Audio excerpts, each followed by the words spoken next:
হরে কৃষ্ণ। কৃষ্ণনগর ঘূর্ণি গাঙ্গুলিপাড়ায় অবস্থিত শ্রীগোপাল মন্দিরে আজ আমরা শ্রীমদ্ ভাগবত গীতা গ্রন্থ আস্বাদন করছি। আমরা আস্বাদন করছি শ্রীমদ্ ভাগবত গীতার নবম অধ্যায় রাজবিদ্যা রাজগুজ্জ যোগ, শ্লোক সংখ্যা 6 এবং 7।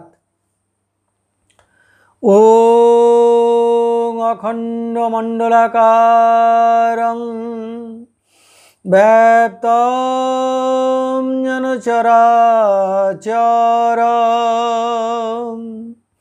তৎপদং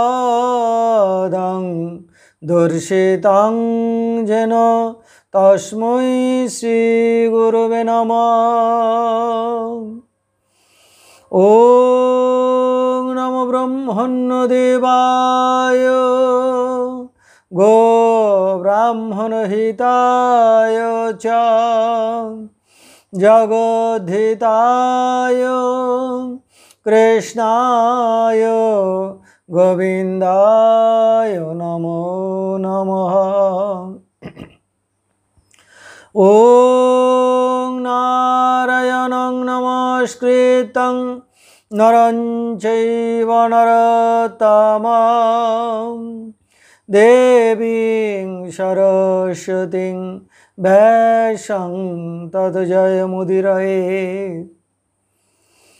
মূকং করোতি বাচালং পঙ্গুং লঙ্ঘয়তে গিরিম যৎকৃপাতমহং বন্দে পরমানন্দ মাধবম।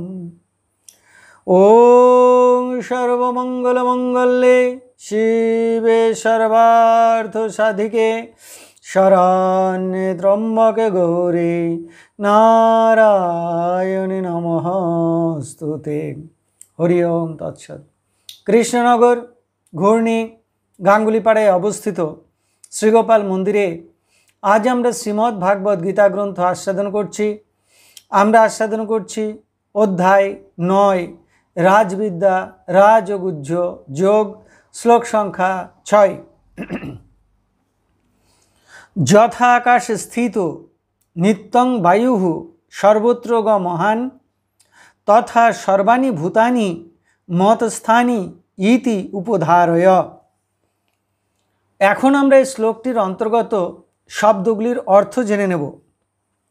যথা যেমন, সর্বত্র গ সর্বত্রগামী, মহান বায়ু মহান বায়ু, নিত্যম সর্বদা, আকাশ স্থিত আকাশে অবস্থিত, তথা সেইরূপ, সর্বাণি ভূতানি সকল ভূতগণ, মতস্থানী আমাতে অবস্থিত, ইতি অতএব, অবধারয় উপলব্ধি করো বা জানো। তাহলে এই শ্লোকটির বঙ্গানুবাদ কি দাঁড়ালো? যেমন সর্বত্রগামী মহান বায়ু সর্বদা আকাশে অবস্থিত, সেইরূপ সমস্ত জীবগণ আমাতে অবস্থিত, এইরূপ উপলব্ধি করো। এখন আমরা এই শ্লোকটির অন্তর্নিহিত ভাব আস্বাদন করছি। ভগবান পূর্বের শ্লোকগুলিতে বলেছেন যে সমস্ত জীবগণ এবং সমস্ত বস্তু আমার থেকেই সৃষ্ট, আমার শক্তিতেই শক্তিমান, আমি আছি তাই সকলে আছে, তারা সকলে আমার মধ্যেই আছে, আমি সর্বময়, আমার বাইরে কিছু থাকতে পারে না। এখন বলছেন তারা কিভাবে ভগবানের মধ্যে আছেন। অনন্ত আকাশ, আকাশের সীমা পরিসীমা নেই। মহান বায়ু সবসময় সেই আকাশের বুকেই বিচরণ করে, সর্বদা সর্বত্র ঘুরে বেড়ায়। কিন্তু বায়ু আকাশে থাকলেও আকাশের গায়ে লেগে থাকে না, আকাশ সর্বদা নিঃসঙ্গ। ঠিক তেমনি সমস্ত জীব আমার মধ্যে থাকলেও আমি নিরবয়ব, নিঃসঙ্গ, উদাসীন, নির্বিকার। তাই কোনো জীবই আমার মধ্যে থাকে না, আমিও কোনো বস্তুর মধ্যে বা জীবের মধ্যে থাকি না। এখন আমরা আস্বাদন করছি শ্লোক সংখ্যা 7।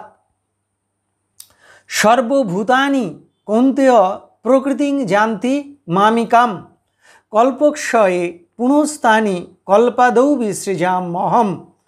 এখন আমরা এই শ্লোকটির অন্তর্গত শব্দগুলির অর্থ জেনে নেব।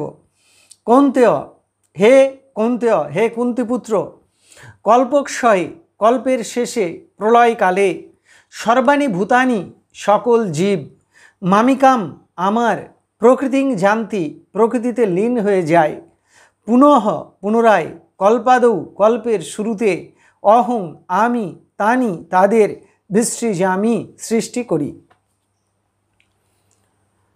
তাহলে এই শ্লোকটির বঙ্গানুবাদ কি দাঁড়ালো? হে কৌন্তেয়, কল্পের শেষে সকল জীব আমার প্রকৃতিতে লীন হয়ে যায়, পুনরায় কল্পের শুরুতে আমি তাদের সৃষ্টি করি। এখন আমরা এই শ্লোকটির অন্তর্নিহিত ভাব আস্বাদন করছি। ভগবান শ্রীকৃষ্ণ এই শ্লোকে বলেছেন যে কল্পের শেষে সকল জীব আমার প্রকৃতিতে লীন হয়ে যায়। এখন জানব প্রকৃতি বলতে কি বোঝাচ্ছে। প্রকৃতি অর্থে ত্রিগুণময় প্রকৃতিকে বোঝানো হচ্ছে। সত্য, রজ, তম ত্রিগুণময় প্রকৃতি বা অব্যক্ত। ভগবান যখন বিশ্ব সংসার সৃষ্টি করেন তখন তার থেকে প্রথমে ত্রিগুণময় মায়াশক্তি সৃষ্টি করেন।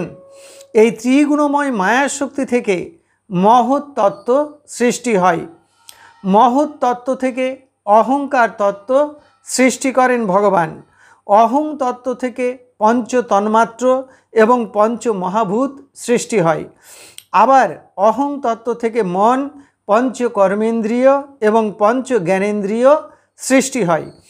আর এই সকল বস্তু দিয়ে জীবের দেহ সৃষ্টি হয়। আর এই পরমাত্মার অতি ক্ষুদ্র অংশ বা জীবাত্মা ত্রিগুণের দ্বারা বন্ধনগ্রস্ত হয় বা আবদ্ধ হয়ে বিবিধ জীব সৃষ্টি করে। এইটি হয় কখন? কল্পের শুরুতে বা সৃষ্টির প্রারম্ভে। আর কল্প শেষে অর্থাৎ প্রলয়ের সময়ে এর ঠিক বিপরীত ঘটনাগুলো ঘটতে থাকে। যখন এই সমগ্র বিশ্বের ধ্বংস সাধিত হয় তখন পঞ্চমহাভূত পঞ্চ তন্মাত্রে মিলিত হয়। পঞ্চ তন্মাত্র মন, পঞ্চ জ্ঞানেন্দ্রিয়, পঞ্চ কর্মেন্দ্রিয় সকল কিছু অহংকারে বিলীন হয়। এই অহংকার তত্ত্ব মহৎ তত্ত্বে মিলিত হয়। মহৎ তত্ত্ব প্রকৃতিতে অর্থাৎ ত্রিগুণাত্মক মায়ার শক্তিতে মিলিত হয়। মায়াতত্ত্ব ভগবানের শরীরে আশ্রয় গ্রহণ করে। এখন প্রশ্ন, এই কল্পকাল বলতে কি বোঝায়? কল্পকাল এক বিরাট পরিমাণ সময়কে বোঝায়। ব্রহ্মার পরিমাণে 100 বছর, 1000 চতুর্যুগ বা 4000 যুগের মোট সময়কে এক কল্পকাল বলা হয়। এক কল্পকাল ব্যাপী ব্রহ্মা সৃষ্টি করেন আর কল্প শেষে ব্রহ্মার মৃত্যু হয়। এই কল্প পরিমাণ সময়ের হিসাব ভাগবতে বিস্তৃতভাবে বর্ণনা করা হয়েছে তৃতীয় স্কন্ধে 11 অধ্যায়ে। আমরা শ্রীল অভয়চরণ অরবিন্দের ভাষ্য থেকে একটি সংক্ষিপ্ত ধারণা নিচ্ছি এই কল্পকালের। শাস্ত্র অনুসারে ব্রহ্মার এক দিন সমান পৃথিবীর 430 কোটি বৎসর। তার রাত্রিও এই 430 কোটি বৎসর। এই রকম 30 দিন 30 রাত্রে ব্রহ্মার এক মাস, 12 মাসে এক বৎসর, এই রকম 100 বছরে এক কল্পকাল। এই কল্পকাল শেষে সকল সৃষ্টি ভগবানের শরীরে লীন হয়ে যায়। আবার কল্পের শুরুতে শ্রী নারায়ণ থেকে ব্রহ্মা উৎপন্ন হন এবং তিনি আবার বিশ্ব সংসার, সর্বভূত এবং সকল কিছু সৃষ্টি করেন।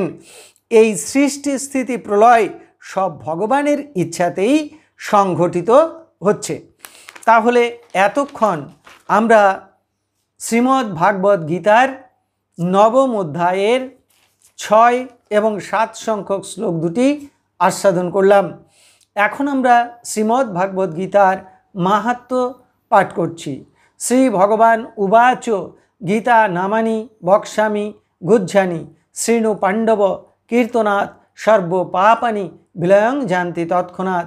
গঙ্গা গীতা চ সাবিত্রী সীতা সত্তা পতিব্রতা ব্রহ্মাবলী ব্রহ্মবিদ্যা ত্রিসন্ধ্যা মুক্তিগেহিনী অর্ধমাত্রা চিদানন্দা ভবগ্নি ভ্রান্তিনাশিনী বেদত্রয়ী পরানন্দা তত্ত্বার্থ জ্ঞানমঞ্জরি ইতে তানি জপে নিত্যং নর নিশ্চল মানসঃ জ্ঞান সিদ্ধিং লভে নিত্যং তথান্তে পরমম পদম। হরি ওম তৎসৎ। এখন আমরা ভগবান শ্রীকৃষ্ণের চরণে প্রার্থনা জানাচ্ছি।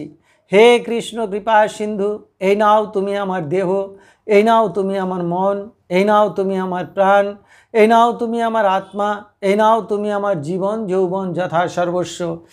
হে কৃষ্ণ কৃপা সিন্ধু, তুমি আমার পিতা, তুমি আমার পুত্র, তুমি আমার মাতা, তুমি আমার কন্যা, তুমি স্থাবর জঙ্গম কীট পতঙ্গ লতা পাতা রূপে রূপে প্রতিরূপে তুমি বিরাজিত। তুমি ব্যতীত এই ত্রিভুবনে আর কিছু নেই।